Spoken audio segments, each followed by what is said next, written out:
We can use the Pythagorean theorem to determine an unknown side length in a right triangle. Let's review the Pythagorean theorem. A squared plus b squared equals c squared, where a, b, and c are the lengths of each side and c is the length of the hypotenuse. Example, determine the length of the hypotenuse in the right triangle given below. So we're given a right triangle where two sides that are not the hypotenuse are both equal to 5 units, and the hypotenuse is unknown. So sometimes we'll give that a variable like c, and we can use the Pythagorean theorem to solve for that value. So we get 5 squared plus 5 squared equals c squared. That gives me 50 equals c squared.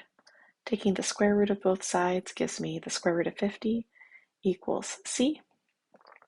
And c, since it has to be a positive number because it's the length, we can take just the positive square root of 50, and simplifying that gives me 5 root 2. So c equals 5 root 2. And we can continue that process when we have one unknown side in a right triangle. Now we want to introduce the idea of a special right triangle. And there are two types of special right triangles. One is what we call a 45, 45, 90 degree triangle. A 45, 45, 90 degree triangle is a right triangle where the other two angles besides the right angle are both 45 degrees. Now, when we have this type of triangle, instead of using the Pythagorean theorem to solve for a missing side, we can just use the relationship between the sides, which is going to be true for any 45, 45, 90 triangle. So let's say we have x is the value of each side. Now, we know this triangle is an isosceles triangle because these two angles, the 45 degrees, are matching, so the side lengths also have to match. Now, if that's the case, we can still solve for the hypotenuse, c. So x squared plus x squared equals c squared. 2x squared equals c squared. Taking the square root of both sides gives me c equals the square root of 2x squared, which leaves me with c equals x root 2. So when I do that, I can see that the relationship between the sides are the two sides that are the same, of course will be the same, we'll call them x, and then to get the value of the hypotenuse, we just multiply the value of x by square root of 2. So we can kind of think about it as it going both ways. To get from a non-hypotenuse side to the hypotenuse, multiply by square root 2, and then to get back, we're going to divide by the square root of 2.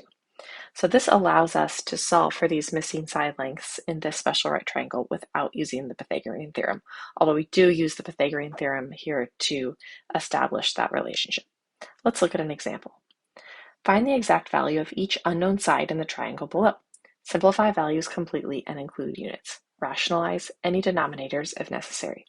So here we're given a right triangle where the hypotenuse is equal to 9 centimeters, and I identify it as a 45 degree, 45 degree, 90 degree triangle, or 45, 45, 90 triangle. Now, because of that, I don't need to use the Pythagorean theorem. I can just label the missing side lengths both as, say, a or some other variable. And I do that because I know they have to be the same side length because we have here that the angles are the same. This is an isosceles triangle. All right, because we're inside this 45, 45, 90 triangle, I say to get from the hypotenuse to one of the non-hypotenuse side lengths, I'm just going to divide by the square root of 2.